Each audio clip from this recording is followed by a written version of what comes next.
Today, let's mix it up and talk all things powder blenders. In this video, we're going to cover the 4 most common types of powder blenders and talk about the pros and cons of each so you as a brand can better understand how your manufacturer's powder blender could affect your product. The first kind of blender we're going to go through is ribbon blenders. Likely the most common powder blending system. It's a very simple process, basically a shaft with a large ribbon that pushes the powder in one direction as the shaft spins and essentially moves the powder particles back and forth throughout the blender. Next, we're going to go through the pros and cons of ribbon blenders. The pros, these blenders are very cheap to buy, they're very inexpensive compared to other blending formats, and they're very easy to find and use because they're so popular.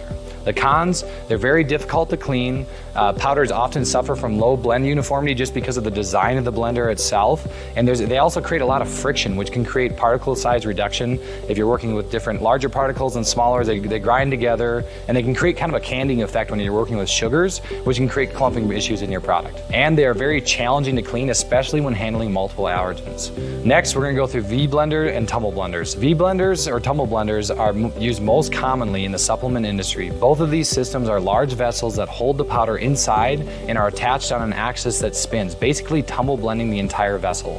The pros and cons. The pros, these blenders allow a high blend uniformity while using low friction force, meaning your powder is blended in a very gentle manner that reduces particle size breakdown. They are also easier to clean than other types of blenders.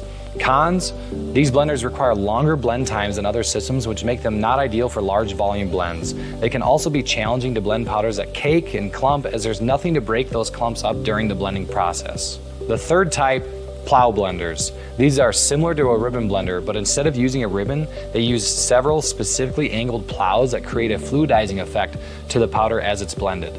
Now we're going to go through the pros and cons of plow blenders. The pros, the main strength of a plow blender is that they're very efficient. They take less than 5 minutes to complete a full blend time, and they're really good for products like protein powders or other high volume supplement powders.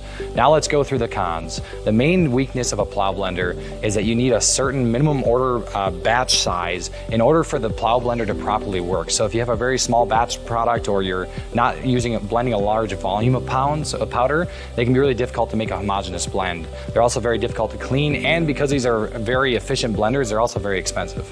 Lastly, we're going to go through bin or IBC blenders. These are used primarily in the pharma and supplement space. Bin blenders use large stainless steel bins that are moved independently from the blender from a batching area or sanitation and set on the blender with a forklift.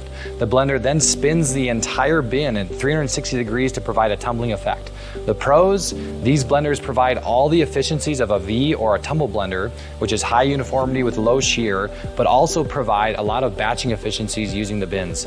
They are also great for allergen management, as you can dedicate bins for specific allergens, and these are easy to clean as they don't have a shaft or as many catch points for bacteria. The cons is they are incredibly expensive compared to other options, and because of that, they are more rare to find. Now, you as a brand can enter conversations with your manufacturer more equipped to better understand how the different types of powder blenders they might have may affect your product. Follow us to learn how we make manufacturing simple.